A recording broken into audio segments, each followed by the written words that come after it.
Can we open our Bibles to Isaiah 42 verse 3 and read it? A bruised reed he will not break, and smoking flax he will not quench. He will bring forth justice for truth. This was a prophecy given by the prophet Isaiah. God spoke through prophet Isaiah. So this was a prophecy of the nature and character of Christ as being, kind, compassionate and very gentle.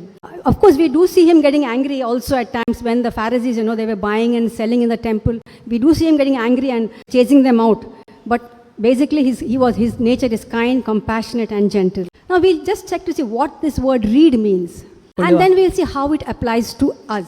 So the reed is basically a tall, long grass, maybe about 2-3 feet in height. We see it growing, it grows a lot in the Middle East in wet land. So in the Bible, we see this word. I'm sure you must have come across this word in other places in the Bible. It's spoken in the physical realm and also as symbolically it is spoken. In Revelations 11, verse 1, the reed was a measuring rod.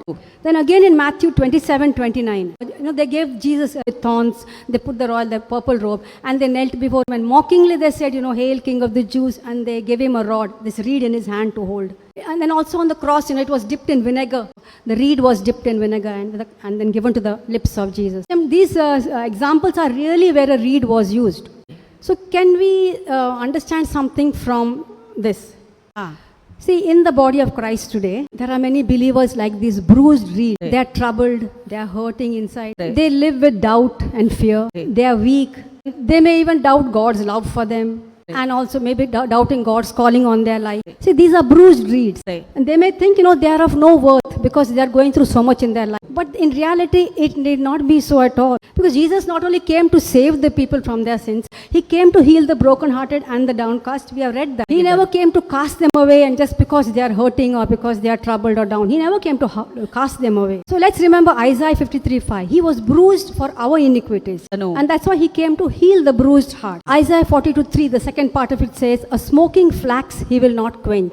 Let's try and understand something about the flax before we take it into a reference to us. So this flax plant was dried up, and after drying up, they used to make threads, and from the threads they used to make clothes.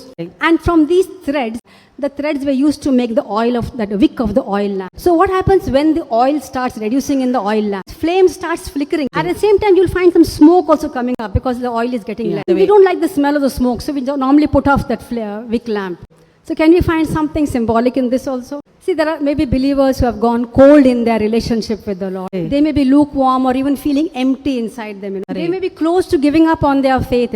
But what does Isaiah 43 says? A smoking flax He will not quench. This is good news. Jesus is always there for any person feeling like a smoking flax right now. Jesus is there for us. He is there to reignite that light in us. He is there to rekindle the flame within us. So what do we need to do now? We need to just come to Him in faith. So it's important when we come to Him in faith, we come with an open heart, willing to receive. And we should believe that yes, He can fill us again, even if we feel like a smoking flax. So today's entire message is a message of encouragement to the church. Anybody else listening, is an encouragement to you.